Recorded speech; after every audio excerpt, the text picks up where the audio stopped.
it's a real regime almost. Oh, hell no. They're talking about me. All I needed was one ball. The science of training. And I know you don't think it's a sport. Do you train with the machines mostly or free weights? Or is there a difference to you personally? Well, to me, training in that dungeon, we don't have that much machines down there, so it's all free weights for me, So I keep it old school, Just make sure my form is very strict and not try to push myself like too crazy, And I think if you're able to do that, you're gonna stay injury free, Do you think it makes a difference whether you use machines or free weights? Do you think it makes a difference actually in the final package, in the final result when you're going for?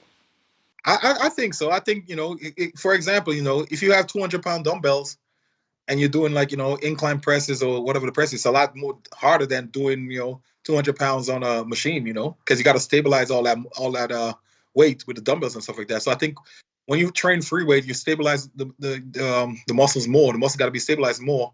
And in that process, you probably recruit more muscle fibers.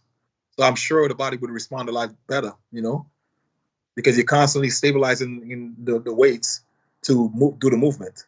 So I think the body would definitely respond differently than having the weights already stabilized for you and you're just there pushing, Mm-hmm, mm-hmm. Yeah, for sure.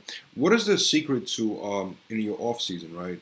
To still, kind of like maintain the mass, muscle mass, but at the same time not get too fat. You know what I mean? Like, what do you do personally? Somebody who has a big frame. Like, what do you do personally to kind of like stay lean? I put in a little bit of cardio about 3 or 4 times a week. At least like 20, 30 minutes, 3 or 4 times a week. That way it opens up my appetite, keep my metabolism going. I'm able to, have a little bit cheat meal here and there. So I'm not too strict on my off-season diet and, maintain, a good physique enough that I'm not like overly fat or anything like that, Mm-hmm. Do you think genetically, if some people have a body type where they just gain fat much easier, do you think it's still possible to be a bodybuilder or be in fitness in general when you have to like work twice as hard as somebody like, with better genetics? I think it's still possible, but like you said, you would definitely have to work twice as hard as somebody who just stay lean year round, You have some guys, like I remember Dexter had an interview and he said the beginning of his career, he never did any cardio. I wish I could say something coming from like 2 hours of cardio. I wish I could be like, no, I don't need to do any cardio. But like I said, you have to work twice as hard, But it's still possible to, get into bodybuilding and just remember you're gonna have to put on some work, I also heard that, I don't know if it was him or, I'm not sure, I don't want to misquote him, but I heard some bodybuilders, they don't work out abs at all. They get it through diet. What about you? Do you do abs? I in the beginning of my my bodybuilding career, I never trained them at all. I would just try to get them through diet. But if you want those, those bricks, those really detailed abs, you definitely have to train them, man. Have to, right? You look at one of the things about the physiques from the 90s, early 2000s versus the physiques nowadays, is the fact that those guys back then, they had really good abs. And that was, attributed to the fact that they actually trained abs back then. A lot of the guys, today's bodybuilders, we don't train abs as much, Mm-hmm, mm-hmm.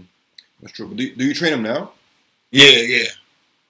That was one of the things I actually really worked on from 2019 into 2020 was really try to get my abs more developed. It's still a work in progress, but they definitely looked a lot better at this Mr. Olympia than last year's Mr. Olympia. What is your favorite body part to train? Do you have that? Do you have a favorite day? It's always been legs, because I'm really strong in legs. But lately, I've been trying to get my shoulders up, so it's kind of starting to switch to shoulders now. If you, I mean, the tip is if you really want to improve a body part, try to make it your favorite body part to train. And you'll train it a lot, more intense and everything like that. You put a lot more energy into it, because everybody loves training chest, but when it comes to stuff like hamstrings and stuff like that with calves, most people, they really want to train it.